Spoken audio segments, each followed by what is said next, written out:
오늘은요 부르심에 합당하게 행하는 삶이라는 제목으로 에베소서 4장 1절에서 4절까지의 말씀을 합독하도록 합니다. 자, 여러분 본문이 화면에 나와 있으니까요 저희가 화면 보시고 함께 합독하면 좋겠습니다. 시작. 그러므로 주 안에서 갇힌 내가 너희를 권하노니 너희가 부르심을 받은 일에 합당하게 행하여 모든 겸손과 온유로 하고 오래 참음으로 사랑 가운데서 서로 용납하고 평안에 매는 줄로 성령이 하나 되게 하신 것을 힘써 지키라. 몸이 하나여 성령도 한 분이시니 이와 같이 너희가 부르심의 한 소망 안에서 부르심을 받았느니라. 아멘. 남북한의 통일 문제는 이제 우리 민족의 당면 과제고요, 영원한 이제 숙제이기도 합니다. 그러나 많은 사람들은요, 통일도 문제지만 통일된 이후가 더 큰 문제라고 합니다. 그러는 이유는 남한과 북한이 너무 오랫동안 이제 다른 환경 속에서 살았기 때문에 통일이 되고 나면 그들 사이에 갈등과 혼란을 어떻게 감당할 것이냐 하는 거죠.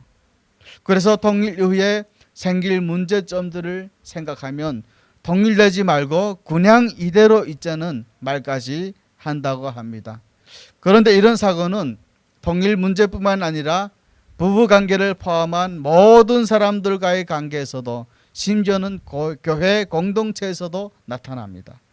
사람들은 불편한 하나가 되기보다는 자유로운 둘을 원해요.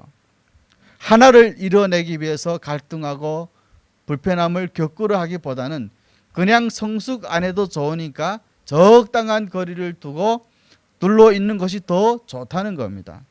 그리고 그것마저도 힘들면 완전히 둘이 되는 것이 낫다고 생각을 하죠. 그리고 이렇게 뭔가에 얽매이지 않으면서 자유롭게 살아가는 것, 이것을 크리스천의 자유다라고까지 말을 합니다.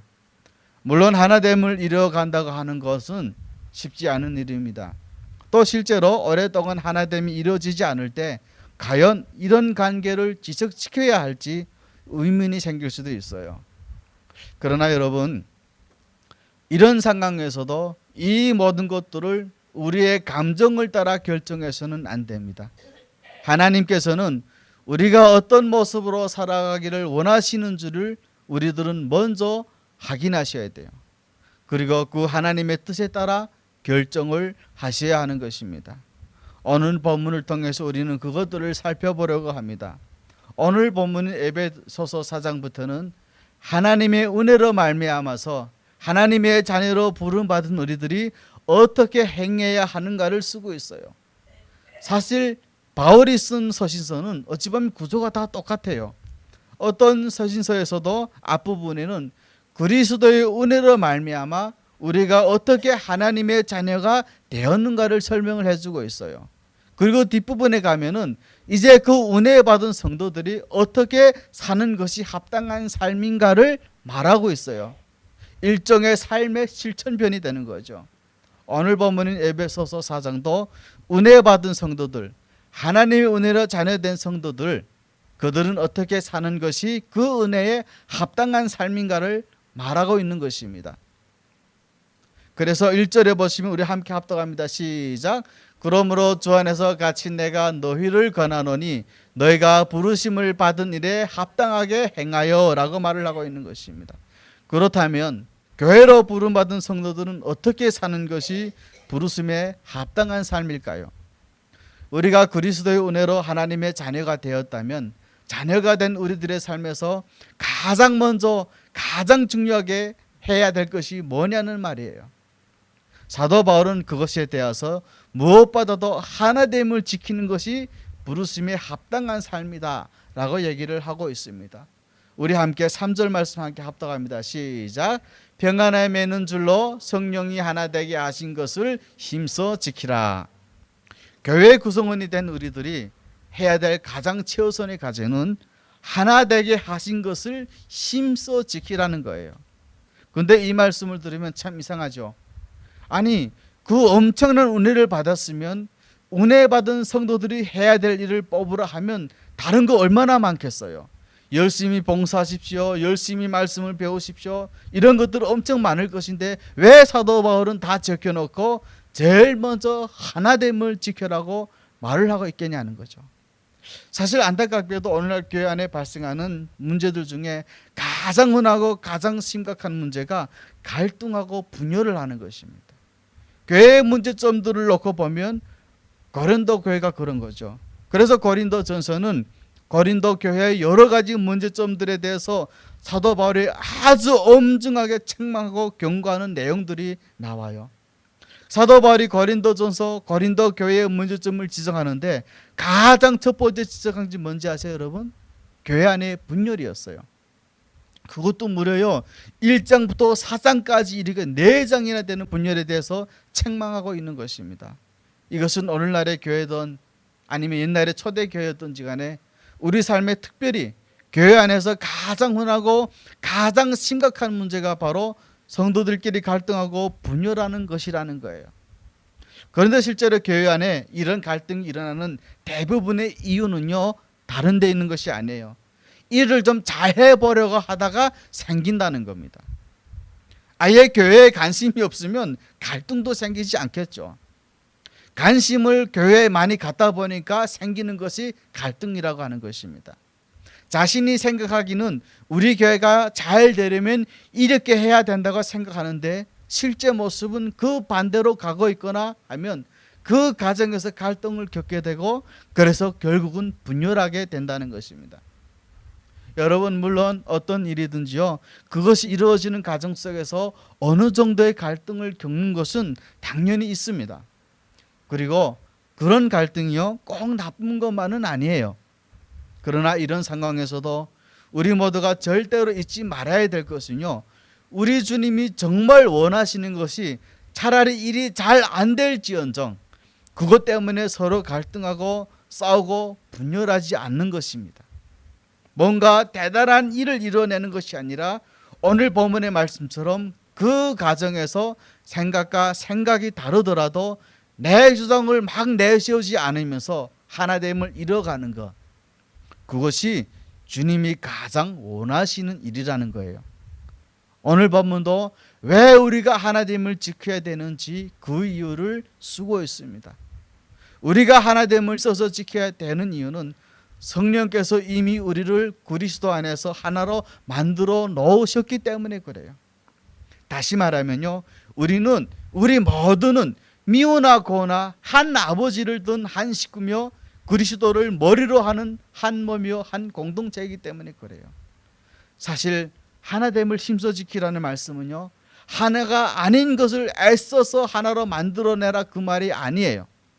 우리들은요 그리스도와 함께 살리심을 받으면 그 즉시 그리스도 안에서 하나가 된 것입니다. 성령님께서 이미 그리스도의 몸을 이루는 부분들로 우리들을 이미 하나로 만들어 놓으셨어요. 그렇기 때문에 하나됨을 힘써 지키라는 말은 성령께서 이미 하나로 만들어 놓은 거 그거를 부서뜨리지 않도록 깨뜨리지 않도록 애써서 유지해 가라는 말씀입니다. 그래서 3절에서도 보면 하나됨을 힘써 지키라고 그럴 때 이 부분요 성령께서 하나 되게 하신 것을 애써서 최선을 다해서 유지시켜라는 말이에요. 사실 오늘 본문 4절 말씀도 분명하게 그 일을 쓰고 있습니다. 왜 우리가 하나 돼야 되느냐? 몸이 하나요 성령도 하나시고 너희가 부르심의 한 소망에서 한 몸으로 부름 받았기 때문이라는 거예요. 한 성령님께서 우리 모두를 한 몸으로 부르셨습니다. 한 아버지를 둔 한 가족이 되게 하시려는 그 소망 가운데 우리 모두를 부르셨어요. 그러므로 우리들은 뭐 대단한 거 하려고 하지 마세요. 한 가족됨을 깨뜨리지 않고 잘 유지하기 위해서 우리는 서로 애쓰셔야 됩니다. 그것들이 우리들을 부르신 부름의 가장 첫 번째 삶이라는 거예요. 여러분 우리 자신의 몸을 보아도 한 몸 안에는 다양한 기관들이 있죠. 손도 있어요, 발도 있어요, 머리도 있어요. 그런데요 각자 생긴 모양이 다 달라요. 역할도 다 달라요. 어떤 기관은요 다른 기관보다 건강하지도 못해요. 근데 중요한 건 뭔지 아세요? 그 기관이 건강하든 건강하지 않든 모습과 모양이 다르든 같든 다 한 몸이라는 것입니다. 그래서 손이 아프면 손만 아픈 게 아니잖아요. 몸 전체가 아픈 거예요. 왜 그럴까요, 여러분? 한 몸이기 때문에 그래요. 그런데 이렇게 한 몸을 이룬 각 기관들이 자기 생각만 옳고 자신만 중요하다고 한번 생각해 보세요. 그러면 어떻게 되겠습니까? 각 기관들이 자신이 건강하고 다른 건강하지 않는 기관들을 잘라내 버리라고 하면 어떻게 되겠냐는 거예요. 어찌하든지 거쳐서 함께 살아갈 생각을 해야 하지 않겠습니까? 왜냐하면 한 몸이기 때문에 그래요. 만약 몸의 각 기관들이 각각 자기 생각대로만 움직인다면 그것은 한 몸에서 여러 생각들이 움직이는 정신분열증 환자와 다름이 없어요. 교회도 여러분 그렇게 되는 겁니다. 우리 모두는 머리가 되시는 그리스도의 뜻을 따라서 한 아버지를 모시고 사는 한 가족이요 한 몸이라는 것을 꼭 명심해야 됩니다. 말하고 행동하는 것이 나 많이 달라도요 우리들 마음에 많이 안 들어도요 우리는 한 식구예요.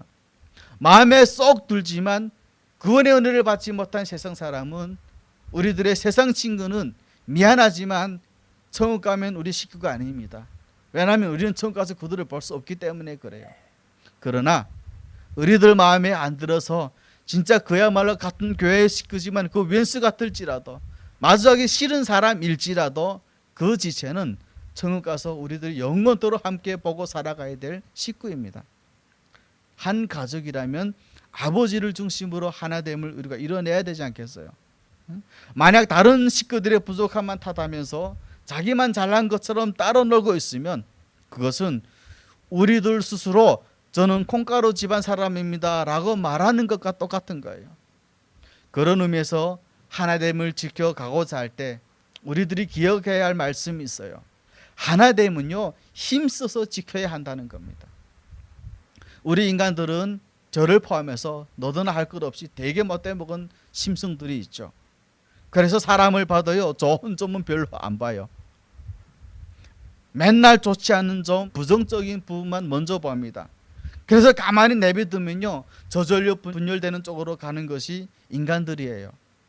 따라서 우리는 남편과 아내가 부모와 자식이 서로 하나 되기 위해서 우리는 애를 써야 된다는 것입니다. 가만히 있는다고 하나가 지켜지지 않는다는 말이에요. 교회 생활을 하다 보면 쭈별난 사람들이 있어요. 말을 여기 나르고 저기 나른 사람들. 그래서 교회에서 성경에서 뭐라고 하냐면 징계를 져라 그래요. 첫 번째 징계 주고 두 번째 징계 안 되면 교회에서 내가 쫓으라. 그건 성경의 말씀입니다. 그렇게 되어 있단 말이에요. 그래서 우리는요 말 하나하나를 조심하셔야 돼요. 그리고 행동 하나하나를 좀 신경 쓰셔야 됩니다. 왜냐하면 서로에게 덕이 되기 위해서 서로에게 덕이 안 되는 행동은 삼가하는 것이 좋다는 거예요. 그렇게 될 때 내 생각을 내려놓고 하나됨을 애써 지켜갈 때 오히려 비온 뒤에 땅이 더 단단하게 굳어진 것처럼 이전보다 더 친밀한 관계들이 이루어지고 하나됨이 이루어진다고 하는 것입니다. 그리고 그것은 다른 어떤 일보다 우리들이 헌금 많이 하는 그런 순위보다 엄청난 사역을 이뤄가는 것보다 주님께서는 더 기뻐하신다고 하는 것입니다. 그렇다면 하나됨을 잘 지켜낼 수 있으려면 우리는 어떻게 해야 될까요? 오늘 본문 세 가지로 그걸 말을 하고 있습니다. 가장 먼저 필요한 것은 겸손이라고 하는 것입니다. 오늘 본문 2절에 보시면요 모든 겸손과 온유로 하고 라는 말이 있습니다. 그리스도인의 미덕 중에 최고의 미덕은요 겸손이라고 하는 거예요. 그래서 예수님도요 너희는 나에게로 와서 배우라 라고 하시면서 다음에 뭐라고 그러냐면 겸손과 온유를 배우라고 하세요. 말씀 배우는 게 아니라 대단한 뭘 이뤄내는 방법 배우는 게 아니고 겸손과 온유를 배우라고 하는 것입니다. 오랫동안 신앙생활을 했지만 우리 스스로가 여전히 겸손하지 않아서 자기 스스로만 옳다고 생각하고 계시다면 아마 우리들은 덜 성숙해져 있다는 것입니다. 그런데 이 겸손은 그리스도인의 합당한 삶의 출발인 하나됨을 위해서도 가장 필요한 거라는 거예요. 아시다시피 여러분 겸손의 반대는 교만입니다. 교만이 어떤 결과를 가져오는가를 보면 왜 하나됨을 위해서 겸손이 필요한지를 우리가 잘 알 수 있어요. 여러분 아담과 하와가 에덴 동산에서 쫓겨난 이유가 뭐죠? 교만 때문입니다. 하나님께서는 애초에 선악과를 따먹지 말라고 하셨어요. 왜 그러셨을까요? 선과 악에 대해서 최종적으로 판단하시는 분은 하나님이시라는 것을 말씀하시는 겁니다. 그런데 첫사람 아담과 하와는요, 그 하나님의 영역에 도전을 한 거예요. 그런데 안타깝게도 오늘 우리들도 수시로 그 하나님의 영역에 도전해요. 자신이 마치 하나님이 된 양 선과 악에 대한 최종적인 판단을 하는 겁니다. 이것은 옳고 저것은 그르다. 저 사람은 좋고 저 사람은 나쁘다. 여러분, 우리는 하나님이 아니에요. 말씀을 전하는 저도 피조물이, 우리는 다 똑같은 피조물이에요. 말씀을 전하는 사람이 특별히 조심해야 되는 거, 선과 악의 기준을 가지고 사람을 구별하려고 하는 방법은 제일 잘못된 교만입니다. 이런 것들이 결국에는 교만된다는 겁니다. 그리고 그 교만 때문에 첫사람 아담과 하와처럼 결국 하나님과 분리되고 사람들 사이에서도 하나됨을 이루지 못하는 거예요. 그래서 갈등하고 분열하다가 그것 때문에 그런 사람들의 삶이 더 행복해지는 것이 아니라 하나님이 하나가 되게 하신 공동체가 더 건강해지는 것이 아니라 더 고통스러운 삶을 살게 되는 것입니다. 겸손은 남을 나보다 낮게 여기는 거예요. 빌립보서 2장 3절에 이렇게 말씀하고 있습니다. 우리 함께 합독합니다. 시작. 아무 일이든지 다툼으로나 허영으로 하지 말고 오직 겸손한 마음으로 각각 자기보다 남을 낮게 여기고 라고 말씀을 하고 있습니다. 겸손이란 나를 남의 위에 올려두지 않는 것을 말하는 것입니다. 다른 사람의 가치를요 함부로 폄하하고 또 다른 사람들의 기준을 가지고 함부로 판단해서 다른 사람의 가치를 인정해 주지 않는 것이 아니라 연약해 보여도 그분들의 가치를 인정해 주는 것이 겸손이라고 하는 것입니다. 그런데 우리는 너무나 쉽게 나와 다르다는 이유로 다른 사람이 틀렸다고 말하거나 내가 옳다고 생각을 한다는 거예요.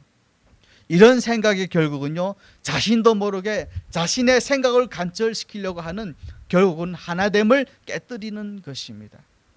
사업할 때 비즈니스 해보시는 분들 알지만요 가장 어려운 게 뭐라고 그러죠? 동업하는 것이 어렵대요. 처음에는 이제 한 마음으로 서로 잘해요. 그런데 나중에 보면 동업에서 성공하는 사람 거의 못 봤다는 거예요. 나중에는 다 분열해서 사업만 그런 게 아니죠. 하나님의 일도 마찬가지예요. 그래서 팀 사역을 하는 것이 정말로 어려워요. 왜죠?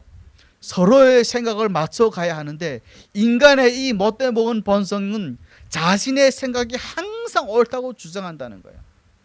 그러다 자신의 생각이 관철이 안 되면 기분 나쁘게 생각합니다. 그게 하나 둘씩 누적이 되다 보면 결국에는 분열까지 가는 거예요. 자신의 생각대로 되지 않으면 내가 수고한 게 얼마나 아는데 하면서 삐져 있어요. 그러다가 내가 안 하면 그만이지, 내가 떠나면 그만이지. 그러나 여러분 다시 말씀드리지만 하나님께서는요 일의 결과가 아니라 그 과정에서 우리들이 서로를 맞춰가며 일하시는 것을 더 기뻐하세요. 그리고 사실은요 내 생각을 내려놓고 하나됨을 이루어 가려고 노력할 때요 오히려 하나님은 일이 더 잘 되게 하신다는 거예요. 여러분 꼭 한번 나중에 보세요. 내가 안타깝게 생각하는 부분들이요 우리들이 직접 나서서 언성을 높여가면서 따져주지 않아도 그 부분들 하나님이 친히 하나님의 방법으로 고쳐주시는 것을 우리는 앞으로 보시게 될 것이라는 겁니다. 그러므로 우리들에게 항상 필요한 것은 일이 잘 되게 하려는 것 아니라 남을 나보다 높게 여기는 겸손입니다. 그리고 그 겸손이 있는 곳에는 화평과 하나됨이 있고 오히려 놀라운 주의 역사가 주의 일하심이 나타나게 될 줄로 여러분 믿으시길 바랍니다. 두 번째는요 온유함을 갖는 것입니다. 모든 겸손과 온유로 하고 오래 참음으로 사랑 가운데 서로 용납을 하라. 그 2절 말씀이 있죠. 함께 합독합니다. 시작. 모든 겸손과 온유로 하고 오래 참음으로 사랑 가운데서 서로 용납하고. 사실 겸손한 마음을 가진 사람은 겉모습은 항상 온유할 수밖에 없겠죠. 겸손과 온유는 동전의 앞면과 뒷면입니다. 항상 자기 안에 자기를 자랑할 것이 없고 자기를 내세울 것이 없기 때문에 남에 대해서도 유수한 부드러운 태도를 가질 수밖에 없어요. 근데 자기 자랑할 것이 있고 자기를 나타내고 싶어하고 교만해서 있는 사람은 유순해지지 않습니다. 점점 목이 굳어지고요, 얼굴 표정도 굳어지고 태도가 딱딱해져요. 성경에서 가장 온유한 사람은 아마도 이삭이 가장 온유한 사람일 거예요. 여러분들 중에 혹시 남자를 낳고 싶으신 분은 애 이름을 이삭으로 지으셔도 됩니다. 창세기에 나온 이삭을 보면요, 그가 정말 온유한 사람이라는 우리가 알 수가 있어요. 블레셋 사람들은요, 이삭을 쫓아다니면서 괴롭혀요. 아버지 아브라함 때부터 물려받았던 그 이삭의 우물들을 세상에 지들거려요. 그러면서 이삭한테 우물 파면 그 우물을 내놓으라고 하는 거죠. 우리들 같았으면 어떻게 하겠습니까? 술을 거고 언성을 높여서라도 내 거 안 뺏기겠다고 하겠죠. 그런데 이삭은 그렇게 하지 않았어요. 우물 달라고 하면 오케이 하고 줘버려요. 그 또 다른 데 가서 또 우물을 파요. 근데 또 신기하게 또 물이 나오네요. 여러분, 당시 고대 사회는요, 우물이라고 하는 것은요, 경제적으로도 군사적으로도 정말로 중요한 거였어요. 무엇보다도 생계를 유지하기 위해서는 정말 중요했어요. 요즘이야 무슨 포크레인 갖다 몇 번 파면 뭐 우물이 금방 나오지만 그 당시에는 뭐 포크레인이 있습니까? 뭐 곡괭이가 있어요? 우물 하나 팔려고 해도 몇 달이 걸릴 수도 있고 최소 몇 년까지도 걸린다는 겁니다. 그리고요, 죽도록 파도요 물이 나온다는 보장도 없잖아요. 그런데 그 중요한 우물을 이삭은요 두말 안 해요. 수도 안 걸어요. 그냥 줘버리고 말아요.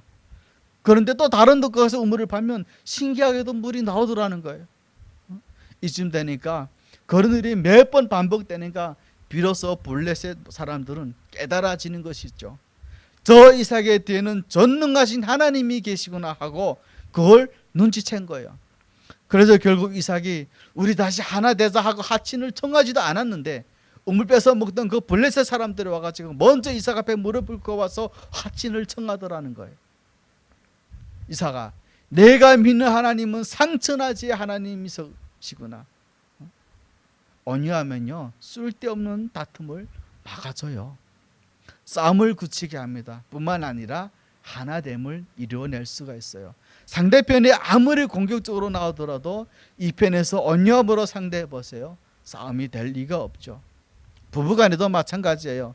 아무리 공격적으로 남편이 공격해도요 온유함으로 대하면 싸움이 되지를 않는 것입니다.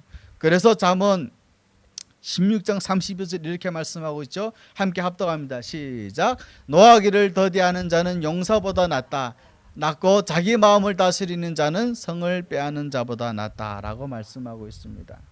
온유함으로 상대해서 마음을 다스리는 사람은 용사의 칼보다 나아서 상대를 진정으로 이기는 겁니다.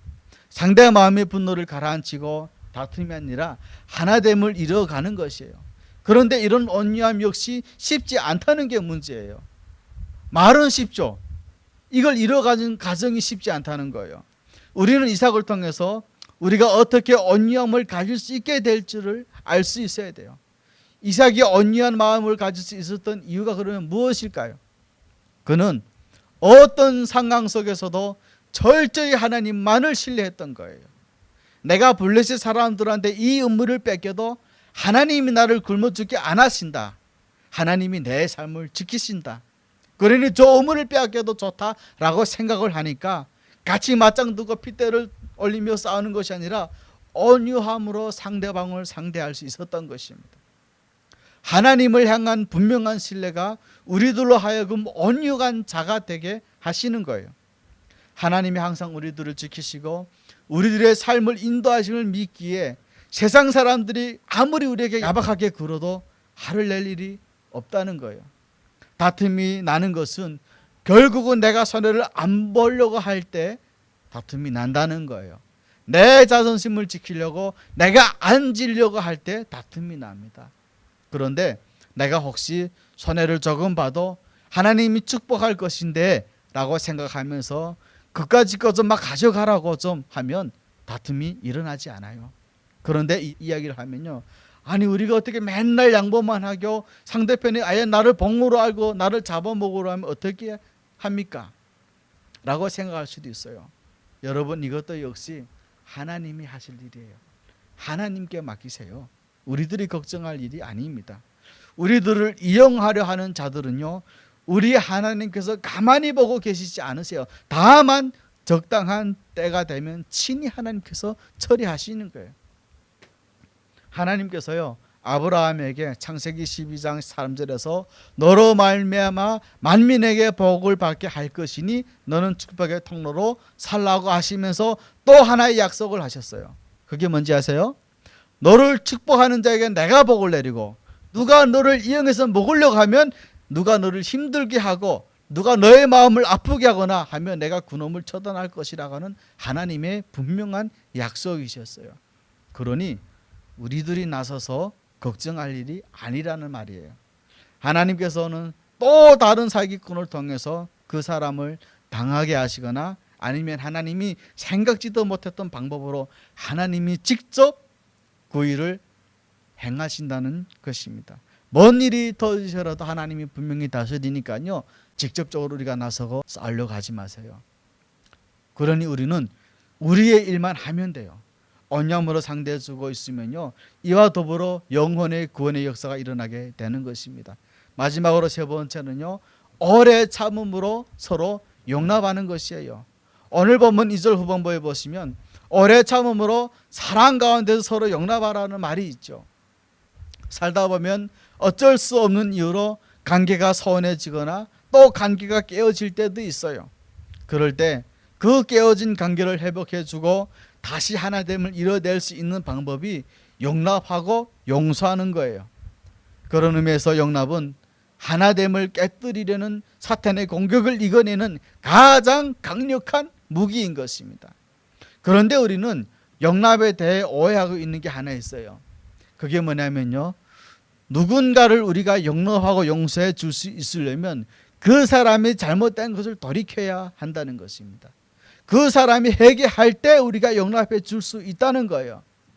그러나 여러분, 용납이라고 하는 것은요, 상대가 회개를 했든지 안 했든지 상관없이 우리 편에서 하는 거예요. 왜냐하면 우리가 주님께 용납되어졌을 때도 그랬기 때문에 그래요. 우리는 여전히 죄인이었고 전혀 회개하고 있지 않았어요. 그럴 때 주님은 우리들을 먼저 찾아와 주셨어요. 회개하지 않은 우리들에게 먼저 찾아오셔서 우리들의 죄를 먼저 용서하셨습니다. 그리고 그 결과 우리가 우리 스스로 죄의 심각성을 깨닫고 회개하게 된 것이에요. 회개가 먼저가 아니라는 말입니다. 용서가 먼저라는 말이에요. 그런 의미에서 우리가 누군가를 용납하고 용서할 수 있기 위해서는요, 우리 자신이 먼저 하나님 앞에 용서받은 자라는 것을 기억을 해야 돼요. 그럴 때 우리는 용납할 수 없는 사람조차도, 혹은 아직도 회개조차 하지 않은 사람도 용납해 줄 수 있는 거예요. 마태복음 18장 1절 보시면 1만 달란트 빚진 자가 주인으로부터 빚 탕감을 받는 이야기가 나오죠. 그죠? 1만 달란트라고 하면 한 사람이 약 한 20만 년 동안 벌어야 모을 수 있는 돈이래요. 무려 20만 년입니다. 20만 년까지 살아요 우리가? 못 살잖아요. 그런데 1만 달란트 탕감받은 자가 100데나리온 빚을 자기한테 갚지 않았다고 친구의 멱살을 잡아요. 100데나리온은 노동자의 3개월 치월삭이에요. 뭐 그것도 작은 돈은 아니죠. 그런데 자기가 탕감받은 1만 달란트에 비하면 비할 바가 못 되겠죠. 한 달란트가 6,000데나리온이에요. 그러니까 자신이 탕감받은 빚에 비한 60만 분의 1에 해당하는 빚인데 그걸 안 갚는다고 멱살을 잡더라는 말이에요. 그 소리를 듣고 주인이 불러도 호통을 치죠. 마태복음 18장 33절 말씀 우리 함께 합독합니다. 시작. 내가 너를 불쌍히 여김과 같이 너도 내 동료를 불쌍히 여김이 마땅하지 아니하냐 하고, 이 비유에서 1만 달란트 탕감받았단 말은 인간의 힘으로는 도저히 해결할 수 없는 죄의 문제를 예수님께서 십자가로 해결해 주셨다는 것을 의미해요. 그런데 그런 엄청난 하나님의 은혜를 받은 우리가 다른 형제의 연약한 모습을 보고 참지 못하고 마음속으로 판단하고 정죄하면서 그렇게 용서하지 못하고 있다면, 그것은 우리들이 1만 달란트를 탕감받았으면서도 100데나리온의 빚진 자를 안 갚았다고 멱살을 지금 잡고 흔드는 것과 마찬가지라는 겁니다. 우리들이 지금 그것을 하고 있다는 거예요. 그 마태복음 18장 35절에 이런 말씀이 있습니다. 우리 함께 합독합니다. 시작. 너희가 각각 중심으로 형제를 용서하지 않으면 내 천부께서도 너희에게 이같이 할 것이다 라고 말씀을 하고 있죠. 서양 속담에 이런 속담이 있어요.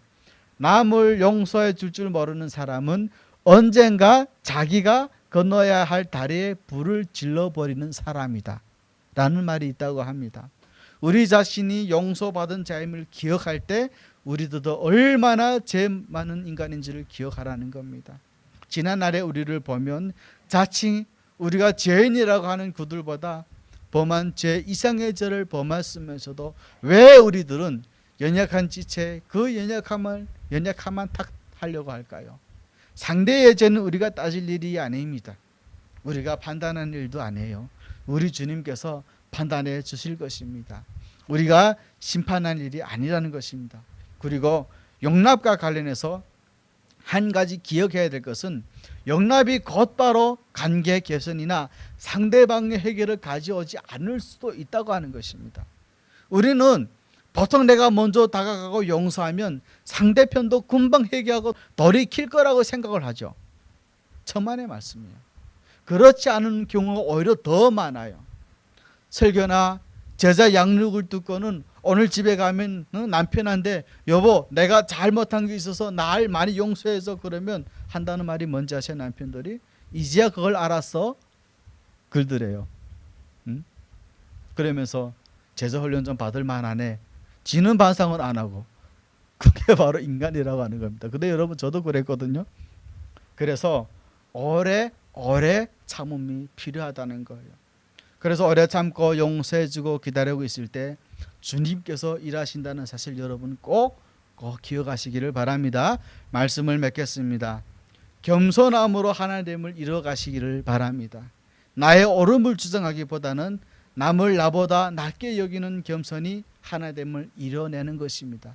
온유함으로 여러분 하나됨을 이뤄가시기를 바랍니다. 그러려면 하나님이 나를 지키신다는 그 믿음으로 손해볼 것을 좀 각오도 하셔야 됩니다. 또한 오래 참음으로 용납함으로 하나됨을 여러분 회복해 가시기를 부탁드립니다. 그러려면 우리들 자신이 억만 제약으로부터 용납받은 자인 것을 여러분 꼭 기억하시기를 바랍니다. 우리 주님은 뭔가 대단한 결과 만들어내는 걸 기뻐하는 것이 아니라 그 과정에서 우리들이 하나됨을 깨뜨리지 않으려고 하는 그런 모습들을 하나님 오히려 더 기뻐하신다는 것입니다. 그리고 그럴 때 오히려 주님께서는 친히 우리들보다 더 잘된 일들을 이루어내시고 그런 우리를 통해서 영광 받으신다는 사실 여러분 꼭 기억하시길 바랍니다. 제가 잠시 기도하겠습니다.